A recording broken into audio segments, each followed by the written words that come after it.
Certain aspects that are the same, Yeah. but we lived it differently. So people connect with the game differently. It's very fun to see. I feel like atmosphere is one of the hardest things to nail in a game. Definitely. Because the player can look anywhere and go anywhere, and you got to maintain that same atmosphere throughout the design of the levels and the story, and it's difficult. It's very complicated. We have we also work with an audio team. We're back at that. We also work with an audio team that's from Montreal that they do some amazing work, and it's very important. The audio and the soundtrack is super important for the atmosphere. Atmosphere is important. You can nail that atmosphere, you got people locked in. Exactly, and that's something that we've seen a lot in events. So we've gone to Gamescom, we've been to local events, and it's our first PAX. But people react to the game in really well. Depending, some people are really scared of it. Some people find it funny on some sides, but usually some people even leave the controller behind because they're too scared. And just like most horror games, headphones are required for the full experience. Are required, definitely. This game without headphones is just it's a weird experience. Yeah, you're dampening the experience if you're not having headphones on. Yeah, for sure. We have about 10 levels. All the levels are inspired by childhood fears. Of course, we have a high school, the oppression, the teachers, everything. Everybody has to fit in the same mold. We have a big museum that's linked to the fear of being abandoned. So you arrive in the museum and then it closes down and you're left alone in it. We have some platforming on beds. We have a hospital level because, of course, every child is scared of hospitals. Yeah. I feel there was a game in the early 90s on the Philips CDI that was not similar to this, but had the same concept of like you had to explore this like vast space and like there were like mysteries and ghosts and stuff you had to avoid. Definitely. I mean, horror games are always popular. People love to actually get some strong feelings, strong emotions out of games. So, what about clowns? Did you do clowns in the game? No clowns in this one. Okay. That was my childhood fear. No circus level. I feel like clowns are too much. I mean, with it coming out recently, it's just we see clowns everywhere now. So yeah, we went with something a little different. All our characters are very surreal. We don't have any actual human beings. Everything is a little abstract. So you never see an actual human. But we made the characters in such a weird way that people actually are weirded out by the characters. So when they see them, they actually get the strong emotions out of us. So it's that theme of like isolation as well, like because that's a big theme. I almost feel like the Metroid games should be horror because you're completely alone in those games. Definitely. No. Fighting monsters. You know what I mean? That's basically about isolation, vulnerability. So you're alone in this vast world, and you don't have anything to fight. You always use the environment to face your fears, but you don't have anything to fight. And there's another thing that's nightmare related is that you never actually die in the game. So it's like when you get killed in a nightmare or a dream, you don't actually you wake up. Same thing in this, you never see an actual death. You just come back to where you were, like you're waking up from a dream. Talk about your studio's background a little bit. Like where you guys from? You said it's a small team. So Playmine is from Montreal. We're about a dozen of people working in a studio. We've been around for 15 years now. It's our first IP, first game that we actually produce ourselves for consoles and PC, but we've been around doing some digital environments, some advert gaming. We've done some projections for museums, some mapping in Montreal, kind of the same kind of work than Moment Factory. I don't know if you're familiar with that. So we've been doing that for 10, 12 years, and about 3 to 4 years ago, we switched to video games way more. So talk about what it's like for your team to work with Unreal, because that seems to be the engine everyone absolutely. Unreal and Unity are killing it this year. What do they provide you in terms of like help and support to help make this game a reality for your team? I mean, for this kind of environment, when you see this kind of intense graphics, very graphically beautiful, you need Unreal. For us, it was just a logical choice to go with Unreal because we wanted to create something that was as photorealistic as possible.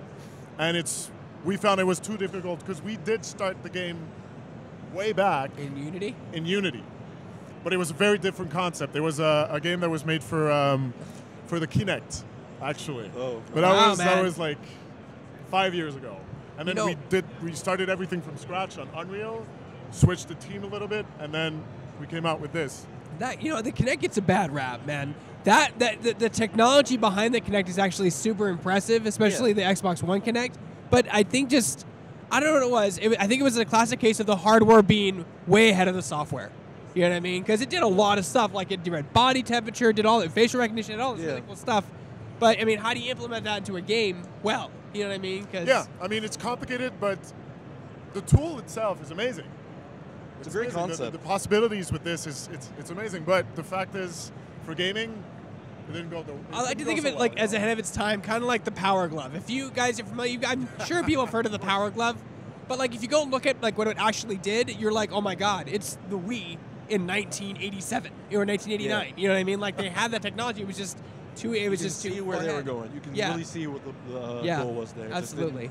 didn't work out. Sorry for the bugs on the game. I wish I could show you some images. Small team, no problem. and you guys were up all night probably trying to get it to work because you got to get But I that mean, nice no, slice. everything was working at the booth. I guess every time you want it to work for the public, now that's when it fucks up. Yeah, no, it's that thing Sorry where you for got that. something going, then you go to show somebody and it just falls apart.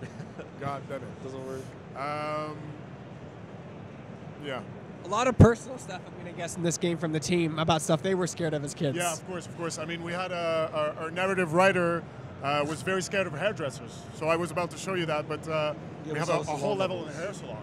Oh, wow. She was traumatized by her hairdresser when she was a kid, and it stuck with her, and she made it into a whole level, and I think it's one of the scariest levels in the game.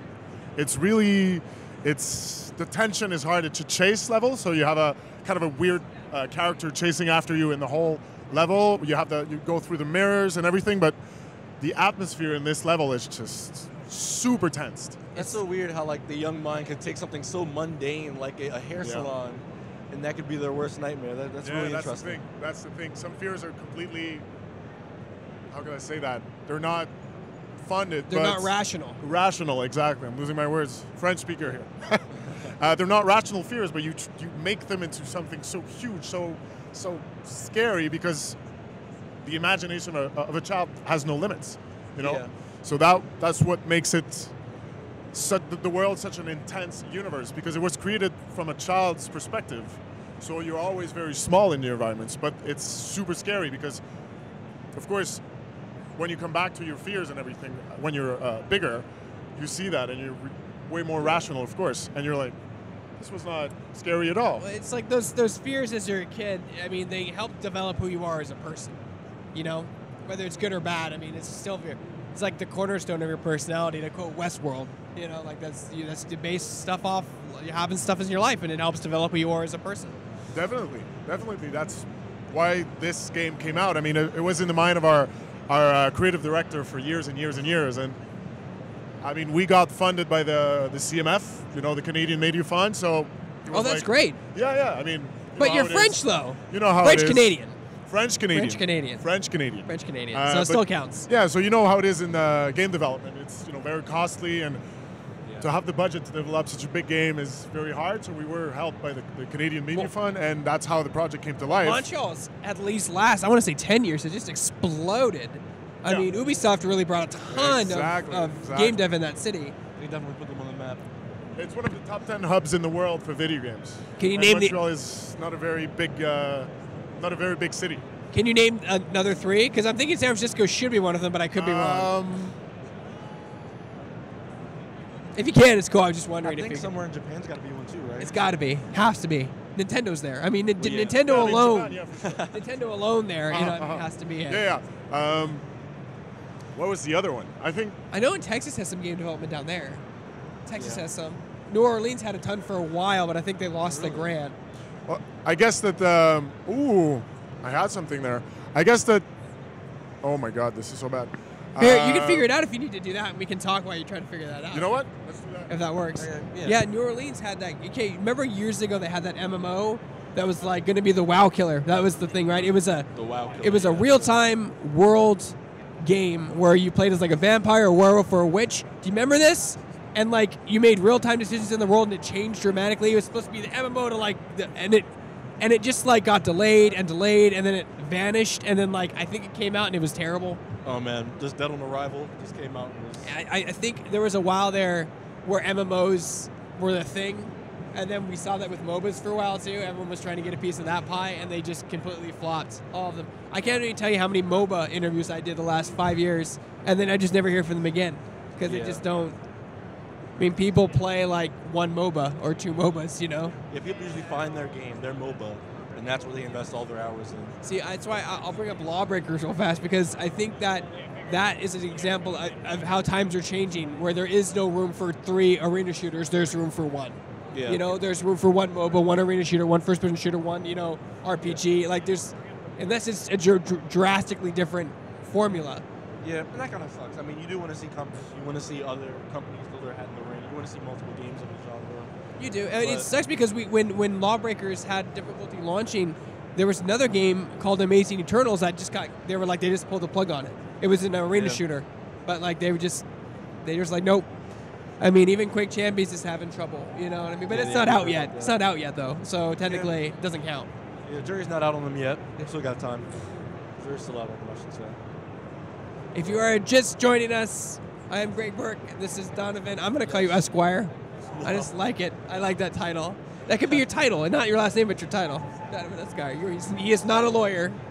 Not a lawyer. Last name is Erskine. He likes to say Esquire. I guess that's fine. Who cares? I know, that's how I identify people. I'm Burkleton. My last name is Greg Burke. Burkleton! That's what people say. Give me pictures of Spider-Man. That's what it is. It fits, right? It fits. We're here at PAX East 2018 in Boston. First time to Boston. You're a lot closer to it than I am. A lot closer. Still my first time here. First PAX East. A lot of history here. Ton of history. Yeah. Boston Tea Party. There's like witch trial stuff in the summer that they have tours on. It's really cool city. And the thing that trips me out the most is there's the brick buildings. Because if you live on the West Coast, I think in like 1960 or 70 they passed a law that foundations couldn't longer be brick because earthquakes.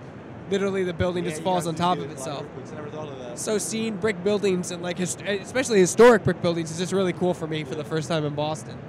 How many earthquakes do you guys get over there? Like you personally, like how many do you experience? We had one a couple years ago. That was it. But I mean, like there are a lot of cities that are on fault lines. Yeah. Like San Francisco's on a fault line. I've felt one my whole life, one earthquake. Where were you? I was home in Maryland. It was probably around 2010, 2011, because I remember I was playing like Black Ops 1, and my Xbox almost fell off my desk, and I freaked out. So sorry for that. We have some images of. We got it. All right, we got a trailer. We went with a video just to be certain that we'll get something out of it. Cool. So you get a little overview of certain levels. The high school. This is the library. The teacher that's inspired a lot. But this is the woman from the hair salon. I'm not sure if we can call it a woman. It's a monster, right? Exactly. This is the museum, more of a hide and seek. We have some platforming, some puzzling. Like I said, we have some different gameplay in every level, always inspired by childhood games. And so every level has a different feeling, of course, to it. So is it supernatural or is it more like monster? That's the question. Or is it a combination of two of the both? I'd say it's more of a surreal, so supernatural, but I mean, when you come into the game, you feel like everything is how it's supposed to be, but the more you go in, the more you find that it's actually, that there are some weird pieces, then you feel someone watching you, you come across some weird piece of art, but every time you come into the level, it looks like a normal, environment you would find in real life, Okay. So talk about the character design. It's like, is your, because I see pieces of the character like kind of torn off and then like and so full. Is that like how you judge progress in the game, or? No, actually, this is more of an aesthetic feature that's linked to the fact that you're not real. You live in a world that was created by the subconscious of a traumatized child. So you're just a projection from the mind. So you're not actually real. So the more you move, the more you kind of decompose yourself. But when you stop, you come back to the, kind of a full character. We made it so anybody could relate to the character. So it's not a boy, it's not a girl. The only thing we know is it's a child. So talk about some of the gameplay. Is it more a puzzle game, or is it is there combat in it, or? Well, the thing is, it's not only one kind of gameplay. So you wouldn't Right. actually call it a puzzle game or a platforming game. It's a horror game that puts some elements of puzzling, platforming, hide and seek. You have all kinds of elements. So it's not only one kind of gameplay. Okay. Hide and seek, bro. So here you can see the parking. You're always you're guided throughout the levels by a kind of a shadowy figure that is bringing you into his nightmares and testing you to see if you can actually face the nightmares.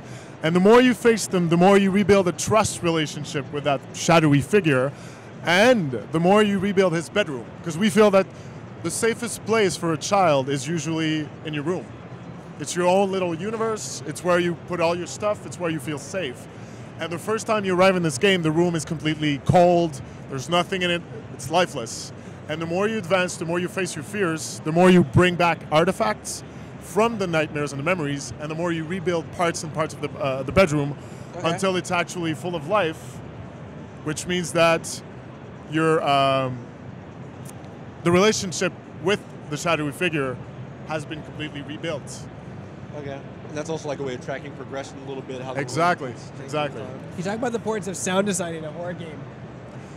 I mean, it's a very complicated process. We work, like I said, with a team, an external team for the audio, but we have to almost do demos at the studio almost every week because, you know, we have to talk to each other a lot because, like I said, the atmospheric part of the game has to be perfect. So the sound guys have to always come to the studio so we can talk. We want this kind of feeling. We want this emotion in this level. We want, it's always a constant back and forth to be able to get the right feeling in every level. So are the encounters scripted or are they dynamic when you encounter the monsters? The monsters or the sounds? The monsters. The monsters are mostly dynamic. Some of them are static, some are dynamic. Like you have a cutscene when you see one, but that's the way it's scripted, and then you just kind of wander around and they pop up randomly, basically. Exactly. A lot of stuff is scripted for sure. To create atmosphere in a game, that the scripts we think are very important. Stuff is going on. You know, if you walk into corridors and nothing is happening, it's just about a little sound here and there and lights. There's something missing. So we have to script a lot of scripted events in the game. Everywhere you go, some stuff is happening around you because this universe is alive, even if you're not in it. Was there any nightmare or level you guys wanted to do but just didn't have the time or budget to put in? Yeah, of course. Well, talk about some. Seriously, if we could have done everything we wanted to do, there would be clowns, there would be everything. You know, childhood fears are so diverse. You know, you can be scared of anything. Some people are scared of dogs. Some people are scared of the dark. Some people are scared. You know, there's so many possibilities. We had a desert level. We had an island level where you could actually fly. We do have a level where you can fly because we think it's the most common dream that everybody has. You know, flying in your dream. Falling and falling. Falling and Flying, exactly. falling and flying. Yeah. And so this, like I said, this bedroom is kind of the hub of the game. But there's a second level that's the hub, is the city.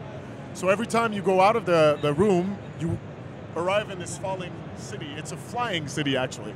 And you can actually fly in there, and that's where you find the memories.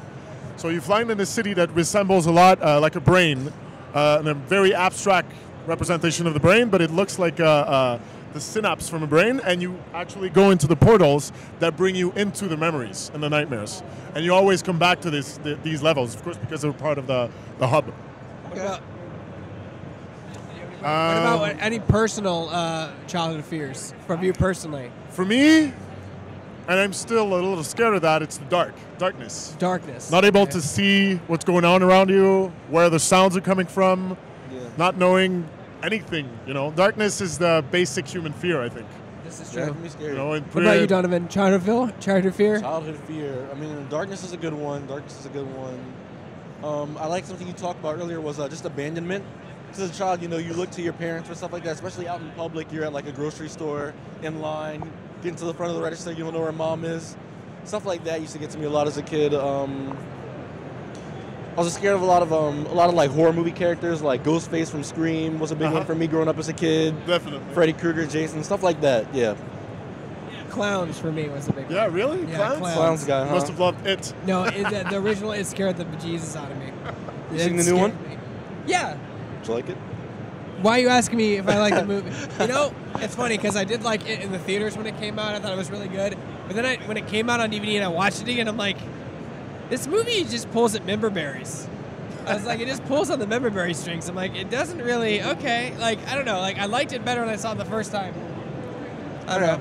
Have you tried? Have you seen the first one? The actual, the one from the 80s? The miniseries, yeah. I've also read the book, and the book is weird. Super weird. Yeah, I think no matter where you look at that story, just the beginning, rather than the book or the movies, that opening scene in the sewer, the Hey Georgie, that whole interaction is so well done, and it taps into so many different things, like the way a kid thinks, the way he interacts with them, how he lures them in. It's something that's so unsettling about that. It taps into the psyche of children. That's like, it's just so fascinating to see how they pull it off. Yeah, I mean, I love that scene. I think that I find the lore of the monster more interesting because basically he's some kind of like demonic deity, basically that got into our world through what was the Dark Tower, which is that movie they just made in the book. He's from that universe. He's like the polar opposite of the good deity, which is some giant sea turtle. So he just basically a chaotic demonic figure that can shape change and invade dreams and stuff. Super powerful creature. But of course, he always has to go to sleep every 30 years because that's how these things work. It's got to be some type of balance. Yeah. It can't be unbeatable. Yeah, I mean, King is kind of the master of horror. Any horror films you guys liked as a team that were inspired you for the movie? It's funny because there's a lot of inspirations from movies from the 80s in this game. We have a room, I don't know if you've seen, it's not a horror movie, but 2001: A Space Odyssey. Yes, just celebrated an anniversary. The game is almost exactly the same. It was modeled by one of our artists. It's amazing. Okay. It's amazing in the museum level. There's a lot of inspiration from Poltergeist.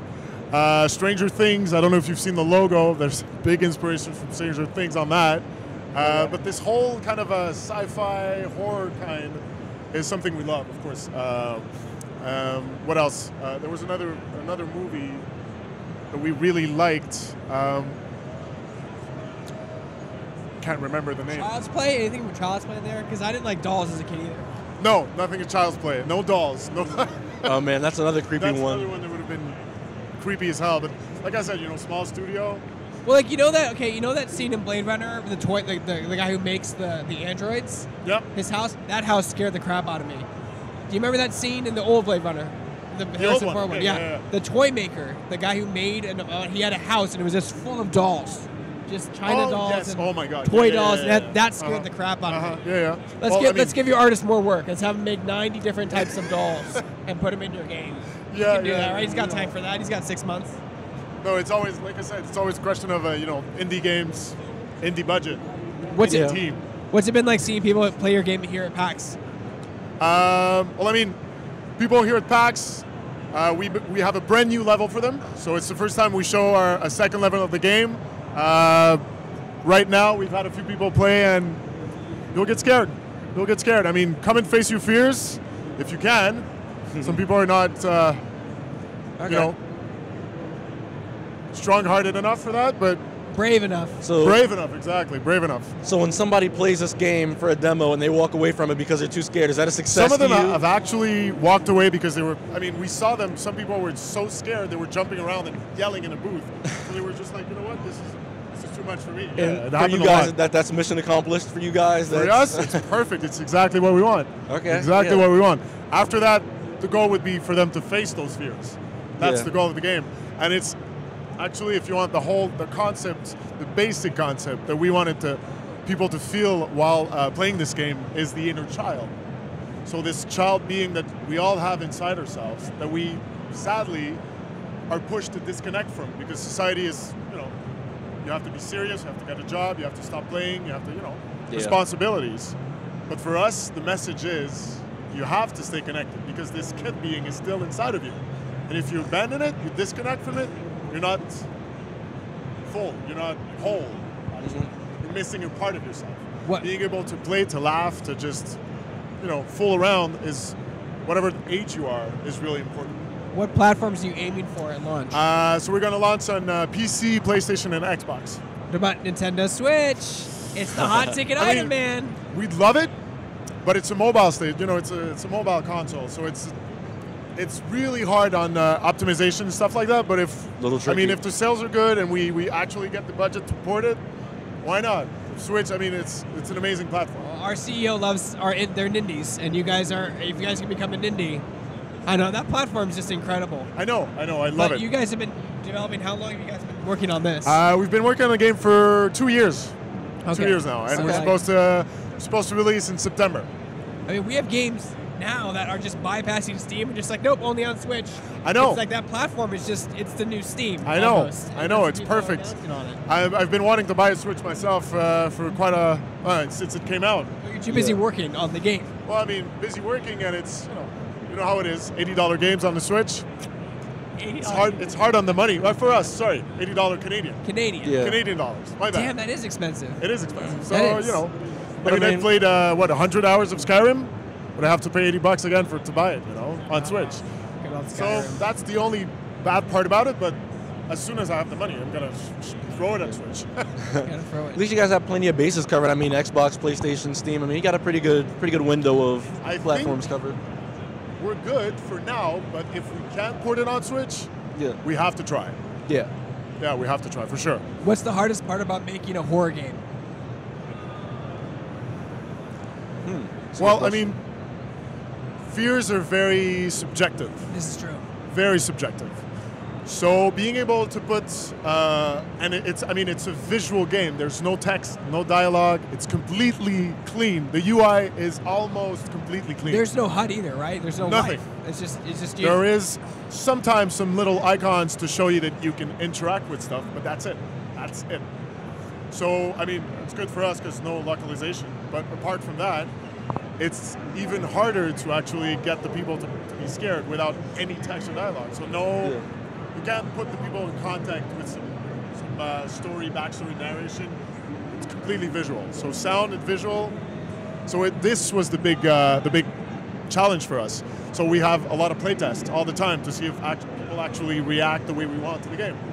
Well, going back to Space 2001, that movie had themes of fear of technology, of it surpassing us and evolving and taking us over. So that's another fear of technology. It's probably one more recent one for kids actually, because it's everywhere now. When I was a kid, it wasn't as abundant as now. You have cell phones and tablets and laptops and Nintendo Switches. It can be very intimidating for kids to have so much technology at their fingertips. I'm wondering if it's scarier for the kids or for the parents. Both. I think equally both. You think? Because Equally? we live in an always connected world where we're instantaneously transferring data all the time, and it's affected us negatively as a society. Because we have no patience. I have no patience anymore. You're right. No patience at all. And we're all what's it called? ADD? Yeah, absolutely. We have an attention span of about 15 seconds. Right. So that's my job. That's why I'm the marketing guy, Yeah. so that I have to get the people to look at the game for longer than that. How many levels will you guys have at launch? We have about 10 chapters. Oh wow, that's a Yeah. lot of chapters. How long does each chapter take to complete? It depends. I mean, the thing is, if you're not scared, you can go through the level really, much faster. When people actually get scared, they take their time, they look around, they make sure that nobody's watching them, so they take their time. So the game could go, it's around 3 hours of gameplay for the whole game, Okay. but people can go up to, way Well, more. that's like if you're beelining it without headphones and you know how to do everything. Exactly. Like, If any you- game if you is super speed short. run it, you could finish it way faster, of course. Like any game. You can I always- mean, I spent hundreds of hours in Super Mario Brothers, but I've seen people beat it in like an hour and a half. So, it's just the amount of if you know the game or not. Okay. Experiencing it for the first time, of course, it's going to take longer. Exactly. And then, do you guys have any plans post-launch to maybe go in and add some more content, maybe tackle a level months down the road or something? The thing is, we do have some ideas to put more stuff in the game, but everything depends on how people like it. Yeah, that's true. It's always like that. If we could, we would put 20, 30 levels, but we want to make sure first that people are actually connecting with the game. So the audience is there. It's definitely something you guys would look at if it's in high demand. Okay. Talk a little about how the Montreal and Canada specifically helps you make this game, because you guys did it through not a charity, but a government-funded grant or something, right? Talk a little bit about that. Well, Canada and Montreal are very well known for video games because Ubisoft. mostly of Ubisoft. Yeah. They were the first one that came. Montreal really worked hard to get them to come. And because of that, everything exploded. The indie scene became nuts because all the people leaving Ubisoft wanted to create their own studios. So they opened ton of studios in Montreal, and after that, when you open a ton of studios, you need people to work there. So people were coming to Montreal just for video games. Yeah. If you see Ubisoft, we pass in front of Ubisoft every day. Our office is about 7 minutes away from Ubisoft. You know, because Montreal is not so big, and a lot of people are around the same area. We tend to cluster when we. Yeah, exactly. But it's enormous. So, but when the people are tired of, big studios tend to have very repetitive tasks. You know, when you're the guy responsible for just this aspect of this game, they tend to do the same job over and over, and they get tired, and they open their own studio. They want to do their own thing. They want to do their kind of work. They want to be their own boss. So that's what happened in Montreal. And tax credits. Especially for AAA, because you're in huge teams and hundreds of people, and getting an asset from an artist to a coder can take days. And in some cases, on a Blizzard level, I've heard months to get something done. But when you're in an indie studio, you turn around, you're like, hey, can I get this asset? There's too many polygons on this asset. Can you do this again? And they're like, sure. And in 5 minutes, you have something, No, exactly. That's the thing. Communication is way easier. Yeah. When you have a small studio. And we have a space, it's an open space. Everybody's communicating all the time. We have kind of a small family, at the studio. Yeah. And every time somebody comes in the studio, it's always like, I like the vibe. It looks like everybody's happy to work there. You seem like you're all friends, which is the case because we work so closely together. I think it's interesting because I spent 5 years in the film industry, and one of the reasons I left it to pursue the gaming industry is because in the film you're working as a team, but it's almost like you're working as a team. You know what I mean? There's a different type of work ethic in film that I didn't like, and in gaming you have everyone actually working together and want to help each other. Absolutely. It's just a little bit different in the film industry, just a tad different. It's hard to explain this. You've been in it, but I just love the camaraderie you have in gaming. You have your artists, you have your coders, you have your your PR, your marketing. Everyone's got to work together for the game to be successful. And the beautiful thing is that in Montreal, we don't only work together. Studios actually support themselves. That's great. We know everyone from every studio because we're all friends. There's not this kind of a competitive atmosphere where everybody wants to stay away from each other so they don't steal ideas and stuff like that. Because you have genres, different genres, which is exactly. But even then, in 2 horror games, people are going to help each other. It's Montreal has always been like that, and it's always going to stay like that. People are just connected. They want to help each other. Yeah, it's just a good industry to be in. And it's amazing for that. We love to be in Montreal because everybody's so nice to each other. Even if you're making 2 super competitive games, you're still going to be friendly, which is amazing. So talk about, you mentioned the hair salon monster. Talk about some of the other monsters that you're going to encounter in this game. So we have a teacher because, of course... that looks like a Stranger Things monster almost, like a Gorgon. That's what it looks like almost. The teacher was inspired by the clickers in Last of Us. Oh, right. Yeah. That was the inspiration for that one. We have a guardian in the museum. This one's kind of it looks like an art piece, actually. Mannequins are frightening. We have mannequins in the game, mostly just there for the atmosphere. We have some surgeons, of course, doctors in the hospital. It's, the people you don't want to cross. What else? We have the guardian, we have the teacher, we have a beast. Kind of a spoiler a little bit, but the inner child that has been abandoned in this universe kind of became, the concept of the feral child. The child that are raised by wolves or stuff like that. They kind of walk on their feet, 4 feet and everything like that.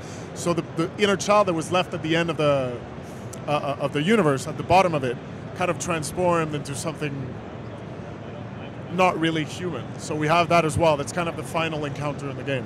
That's creepy. Actually reconnecting with this child. It's still a child inside, but outside looks like kind of a monster. I've always been a fan of fantasy games. I think it's because they always lean toward more supernatural-esque themes. I mean, I like sci-fi too, but I'm more of a supernatural guy. I think it's fear of the unknown, fear of not knowing what it is, feeling know if it's real or not. I think those themes play much better in a supernatural game than they would in like a sci-fi game, because sci-fi games are so techy.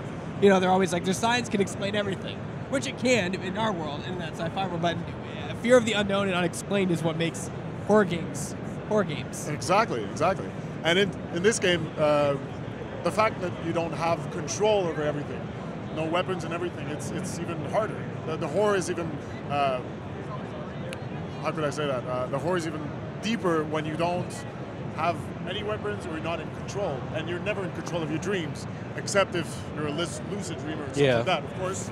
But usually, for most of the people, you're not in control. And that's a feeling you get a lot in this game. I always hated when a game took away a weapon because I knew something bad was going to happen. Like, I'm going to have to run from something. Like, even you can't fight it, you know what I mean? I think that's why like Alien Isolation was so popular, because you couldn't fight the alien. And when you finally could, the game got incredibly easy. But before then, you just had to hide from it. And that's something that you don't see in game design a lot. Because everyone wants to give you a chainsaw, a chainsword, a machine gun, a machete, and be like, go hack at everything out. But when you don't have a weapon. So usually they want to give you full power in the game. They want to make you feel powerful. Yeah. Like you can take on anything. This is a different thing. You have no powers, but we still give you the impression that you can take on anything. You don't need weapons to face your fears. You know, it's all in here. I'm noticing a lot, like, for some reason I'm thinking of a lot of Twilight Zone movies and episodes, in the old 60s one or the 50s one, because I'm noticing the same, like a lot of the production Absolutely, design. our narrative writer is a big fan of that. Really? Oh, yeah, that's so cool. Fan. I pick up on that. It's so, because that was a lot of just scary ambiance, putting you in a weird situation in this weird environment, you know? The kid that turned people into anything, and then you have like the world that ended and all the books were gone. I'm trying to think of other ones too. Hospital one's always a freaky one. They do the hospital in BioShock extremely well. Yeah, of course. That game, I think that game had great atmosphere, and that's what separated it. And all the BioShock games are scary as hell. They're really terrifying. Yeah, definitely. Especially when you do with crazy people. Crazy people. Seriously. Because I think the scariest creature on the planet is a human. You know what I mean? Like a crazy human, you know? If you see what we do to each other on the planet, nothing is scarier than humans. Yeah. I mean, it's a pretty terrifying, especially when you have monsters that are humanoid in shape based off things like your teacher and your thing. I keep seeing these clips, and I'm like, this looks terrifying. And you can't fight it, so you just got to run. Yeah, exactly. So do you run and hide? How do you, like, avoid the monster? In this hair salon level, you have to actually find kind of its core, but you don't know what it is. So you actually run in the rooms and you break mirrors, because all the mirrors some mirrors are the portals to the next rooms and everything. But there is a final mirror that you have to find where the spirit of the hairdresser lives. So by the time you break the mirror, the fear has been faced, and the hair salon just kind of disappears in a way. Okay. After a while, when you face your fears, they don't exist anymore. They're not as real. Gotcha. That's the whole point of coming of age, you know? Exactly. I mean, coming of age doesn't really mean that people actually take the time to face their fears. Some people just grow more afraid of stuff. My wife's coming because there's like two types of fears. There's irrational fear and then rational fear, right? The two types. I don't know. She knows, she's a psychologist, so she knows more about stuff than I am. But like, it's the irrational fears that are dangerous because they're completely irrational. You know what I mean? Fear of spiders, fear, arachnophobia, all that stuff. Did you guys play with arachnophobia at all? No spiders. No spiders. We had a level with spiders. It was cut because of budget, That's stuff, a lot of models. Yeah, I mean, such a classic fear. Such a classic fear. Of course. That's an easy one to hone in on. So, man, tell us when your game comes out and what platforms it will be on one more time. So it's coming out in September. PC, of course, Steam, Xbox, and PlayStation. Awesome, man. The game is called The Inner Child, coming out. InnerFriend, Greg. Sorry, Inner Child, right? Inner Child is the concept. InnerFriend is the game. Was it called Inner Child at any point in this development? Never. Damn. Never. But I mean, InnerFriend, it's Greg. the basic concept of the game. So The InnerFriend coming out soon, PC, Xbox, and PS4. We're gonna head out. We're at PAX's. For everything else game related, stay tuned to the stream. Yeah. Turn to me. Yeah. I'm focused. Do it for I'm watching you. Yeah. Thank you, guys.